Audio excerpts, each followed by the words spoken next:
વાગરા વાહિયાલ નજીક મોટરસાઇકલ ચાલકને અકસ્માત નડ્યો હતો. કોઈ જાનહાનિના અહેવાલ નથી. સમગ્ર બનાવ અંગે જાણવા મળતી માહિતી મુજબ વાગરા રહિયાદ માર્ગ ઉપર આવેલ વાહિયાલ ગામ નજીક અકસ્માતની ઘટના સામે આવી હતી.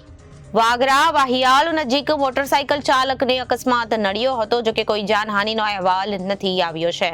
સમગ્ર બનાવ અંગે જાણવા મળતી માહિતી મુજબ વાગરા રહિયાદ માર્ગ ઉપર આવેલ વાહિયાલ ગામ નજીક અકસ્માતની ઘટના સામે આવી હતી, જેમાં અકસ્માતગ્રસ્ત હાલતમાં એક પેશન પ્રો મોટરસાઇકલ જેનો રજીસ્ટ્રેશન નંબર GJ16CC6342 જે રોડની સાઈડમાં પડેલી નજરે પડી હતી, જેમાં મોટરસાઇકલનો આગળનો ભાગ જોતા જ કોઈ અજાણ્યા વાહને મોટરસાઇકલ ચાલકને ગત મોડી રાત્રે અથવા વહેલી સવારે ટક્કર મારી હોવાનું અનુમાન લગાવવામાં આવી રહ્યું છે.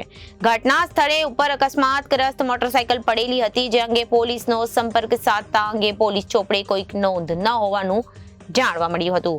Reporter Saif Ali Bhatti, ABC news, Bharuch.